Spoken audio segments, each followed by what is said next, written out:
Hello and welcome to Discourse of Peacocks. I just want a really quick apology. I'm sorry for no video at all on the Harrogate game or my 5 Minute Friday video. I wasn't having a fantastic week last week, so I decided that I just wasn't going to come on here and appear fake. So I thought I would just leave it and hopefully come out with a video after the Sheffield Wednesday game that was a positive video, and obviously after that result, which is Leeds United 3, Sheffield Wednesday 0. It was a very, very happy result in which Leeds United, after 4-5 minutes, scored an opening goal with a poor clearance from the goalkeeper, but I don't feel it was fully his fault. And then obviously Solomon took full advantage. We then had to wait until the 88th minute. In the meantime, Sheffield Wednesday didn't actually hold back. They attempted to play football, and if it wasn't for some vital interceptions via Byram and Ampadu, they may very well have equalised. And the game and the dynamic and the atmosphere would have shifted greatly. So I am grateful that they don't have the same quality of players that we do, because the opportunities that they had, if we'd have had, we would have finished. And I think that's the main difference. Sheffield Wednesday did obviously have their 11 players and their 12th man, the referee, which we will get into later on. But we won in spite of that referee. Obviously, the second goal coming from a substitute of Ramazani, and the third one coming in with a very little spicy back kick from Tanaka. So let's get straight into the good. I've got quite a few bits and pieces to discuss, not like over the top, because it just felt like a very professional performance, if not a little bit edgy at times. Obviously, we didn't get the second goal until the 88th minute. But let's start with the good of Solomon. He was my man of the match, but if anybody else would have chosen Dan James or Bogle, I'd have equally been quite happy with them being chosen as well. But for me, everybody completely understands my love of Dan James now. I don't think I've kept it a secret, but I love Dan James for his defensive capabilities, not just his attacking and speed and team spirit and everything like that, and even like some sprinklings of shithousery. But I love him. I love his defensive runs, and that for me is what Solomon was doing. He was a full team member. He really was. He played his absolute heart out. He just showed that when he's fit, he is not meant to be in the Championship. You take away his injuries and he is a Premier League player. Absolutely, no doubt. And we're finally starting to see his class. And we should feel incredibly grateful that we have him, because he is a cliched cheat code at this level, but he really is. The ball sticks to him as if he has super glue on his feet, and defenders can't get the ball off him. He is also not afraid now of kind of riding challenges and not being afraid to like just put his foot in, whereas before he would be a little bit more tentative. Now I'm practically at the point of gushing over Solomon, because he really showed all of the doubters and the naysayers earlier on in the season, when we were questioning why have we brought yet another injury prone player in. Well, because when he's fit, he's something, as Joe Wayman would say, he's different gravy. And he really is. He definitely is. I've put Bogle, Dan James, and Solomon all brilliant, especially in the first half. Dan James was incredibly unlucky with a couple of shots, which their goalkeeper got fingertips saved to. I thought that Dan James and Bogle have this brilliant chemistry and relationship, building up between them. It's fantastic to see.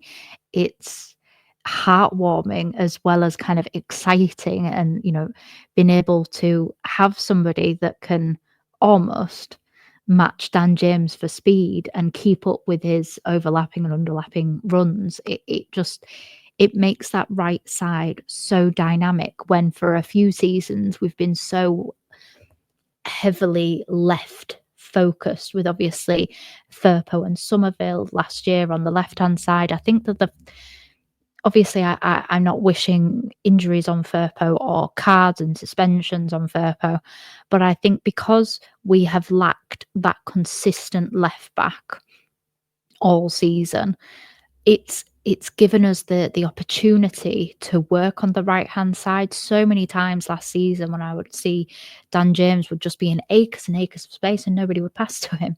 And this year, people are actually realizing, like we can use that right-hand side. It's not like, forbidden or anything. We can actually use it. And my God, do Leeds United benefit when we use that right-hand side. Um, Bogle is growing in confidence. He's growing in confidence with his own role. He's growing in confidence um, within his teammates, especially, Dan James. He just seems to be kind of flourishing and turning into a player that we wanted in the summer, whereas I think it took him longer than originally we thought for him to warm up to that role, specifically in a Daniel Farker system. So I'm really pleased for him because he comes across as like a really nice, genuine, little bit of shit house as well, which again, I just have a bit of a soft spot if you're a little bit of a shit house. Shit house with a heart. That's why I like, Alioski, Dan James, Click, they're just kind of, yeah, shit house with a heart. Um, Farker subs, obviously, we've all been heavily, critical of Farker's substitutes, but they made the difference. Matteo Joseph, minute after he came on, earned us a free kick on the edge of Chef Wednesday's box. Ramazani, obviously, came on, got a goal, got an assist. Like, these are the type of things that we were missing from last season. We were missing these impact players, these game changers off the bench, because all of our game changers were in our starting 11. This is what happens when you have options. This is what happens when the manager trusts those options as well. He's really proving himself every time he's coming off the bench. He's kind of doing a Pirro in the fact of he's making it difficult for you not to put him in the conversation to start. And obviously today, as I'm filming this, we've just had the Daniel Farke press conference in which he says that Manor Solomon had reported a bit of tightness in his hamstring. So for me, don't risk him. Let's go with Ramazani on the left-hand side, Dan James on the right, Aronson maybe in the middle, but obviously it depends whether he can do it. We can try with somebody else. We can try with Nonto in the middle. I haven't been that impressed with Nonto. I don't think he's done a great deal. I think he's struggling with confidence, which is something that we've not necessarily seen with Nonto before, because obviously he spat his dummy out at the beginning of last season. We kind of now treat him as an older player, myself included in that. And we forget that actually he's younger than Matteo Joseph. And, I've spoken that we can't push Matteo Joseph. We can't just put the weight and the expectation of Leeds United promotion on his shoulders. But maybe we need to be a little bit softer with Nonto. But I do think it's difficult because of what he did last season. It's still there in the back of everybody's minds.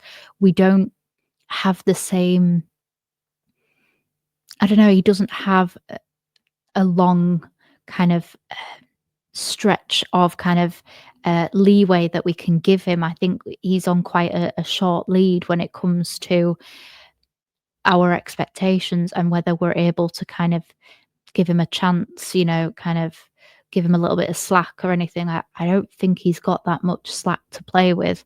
Um, and it's a little bit of his own doing, really. I hope he comes out of it because a firing Nonto is nothing but good for Leeds United, and that's what I want. I want all players to be firing. Yes, I have my favourites, but I don't allow my favourites in my heart to overpower my logical judgment.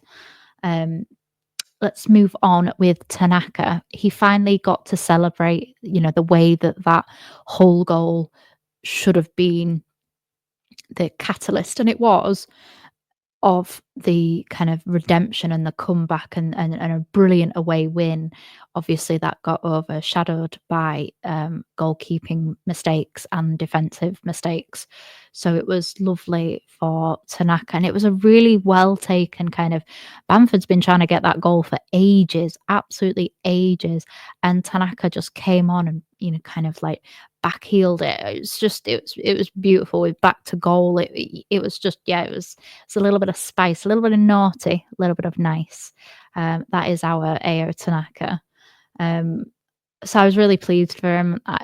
The joy on his face as well. He's just so wholesome, and he really makes you forget the kind of the business elements of football that we've all unfortunately become so used to hearing about and used to talking about.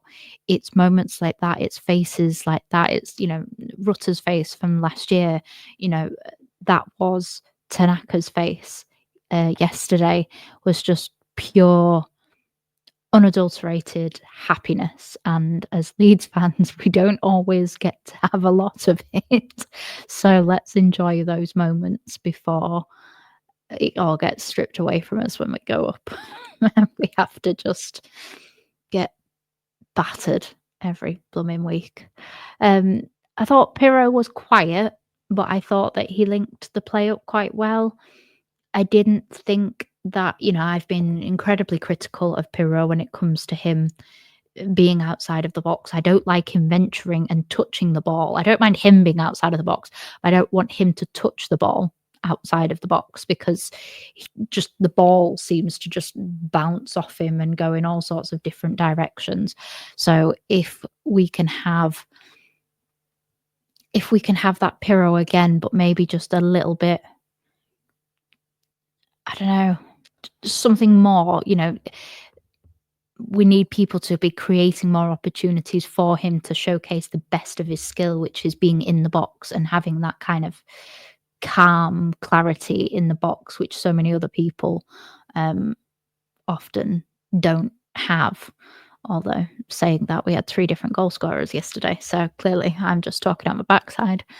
We're top of the league with 3 points to Burnley, but you can kind of count it as 4 because our goal difference is so superior to them. So that goal difference, I think, unless we start to really make a gap, that goal difference could actually be vital, which is why scoring as many as we humanly possibly can is so important. Yeah, I think that's it for the good. Let's move on to the bad. And I say the bad quite loosely because it was more the potential bad than actually what occurred. So by that, I mean that Meslier looked shaky. Well, first of all, let's backtrack. I was disappointed in Fark for choosing Meslier. I wanted him to choose Darlow. I don't think Darlow did anything wrong in the Harrogate game. I know it's only Harrogate, but he can only play that the team that's in front of him. Just like we can only play as exciting football as the opposition allows us to play. So he didn't do anything wrong. He made a couple of saves. He kept a clean sheet. We've lost to lower opposition before, when we were in the Premier League. So yeah, I was disappointed because I think that it could be costly for him. Obviously, we got away with it this week, but let's not bull.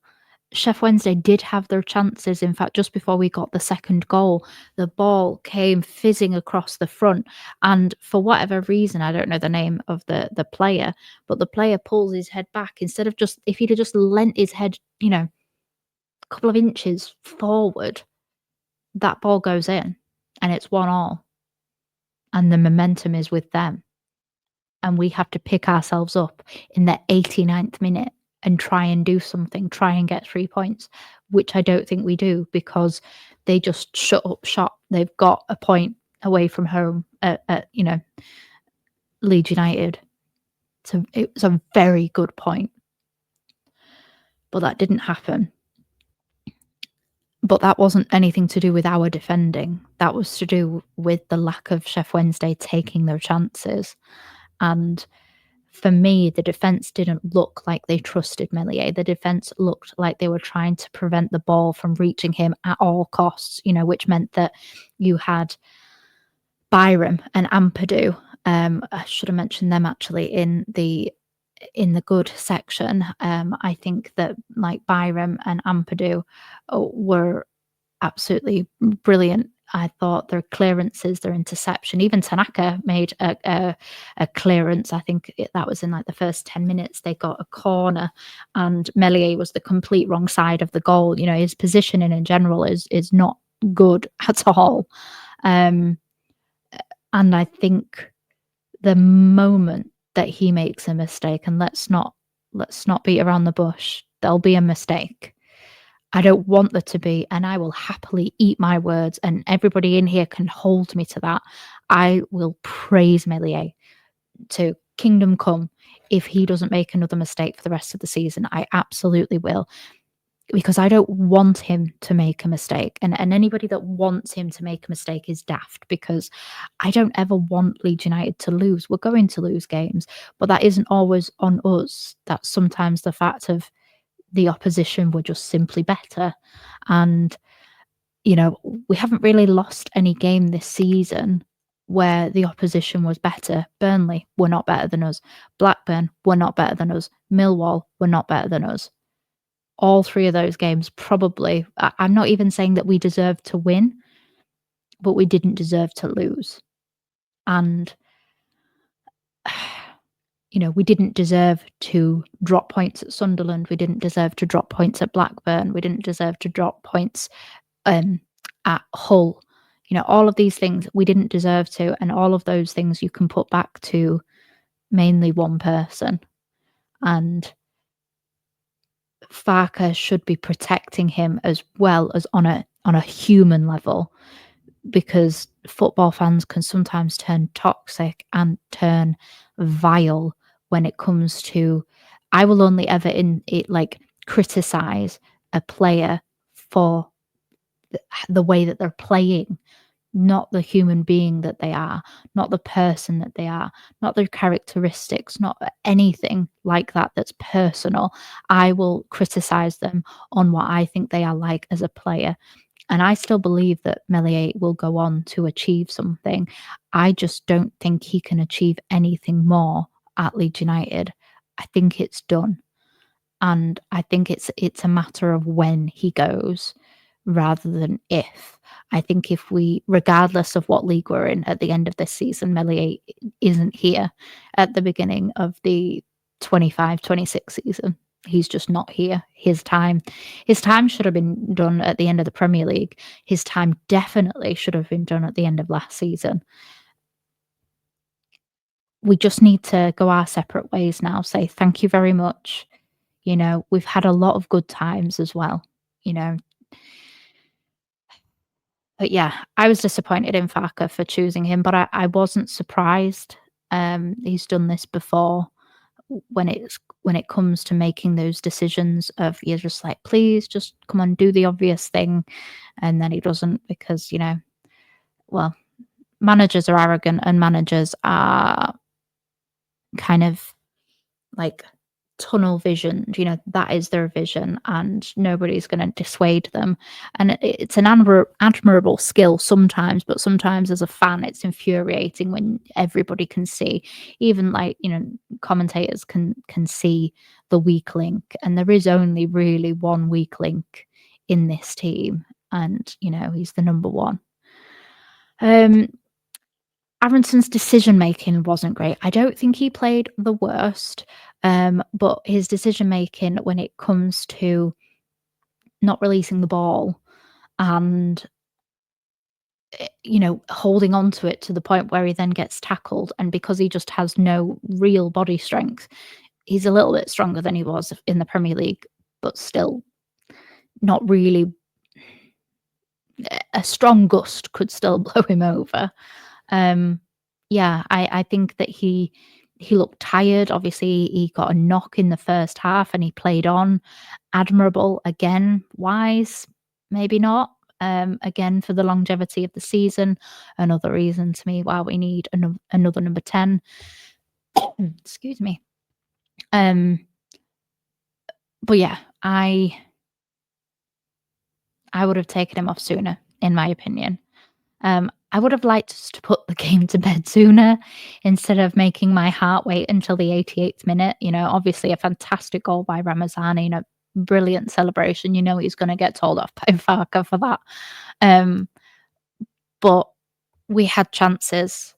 Please, let's just put it to bed in the first half. Let's just get the job done. We can then Aronson can be rested. If we get the job done, these players can be rested. We can have rotation. We can have more minutes in people's legs that haven't been performing, such as Nonto.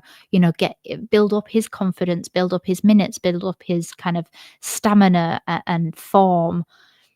So please just get the job done in the first half. The referee, obviously, I've been sorry, I've got a proper frog in my throat. I've been quite vocal about how, especially in that first half, I do agree he got marginally better in the second half, but the first half, some of the decisions were absolutely disgraceful from that referee. uh, you know, Wednesday players were just getting brushed. I think Aronson brushed. And again, Aronson's like this, size the whole way round. So how on earth he could knock anybody over? I've known toddlers that wouldn't be knocked over by him. So how on earth Wednesday players were just rolling around on the ground, and it's a proper pet peeve of mine. And I don't enjoy it when our players do it, other than like the Ailing flop and things like that. And Joseph does it quite a bit.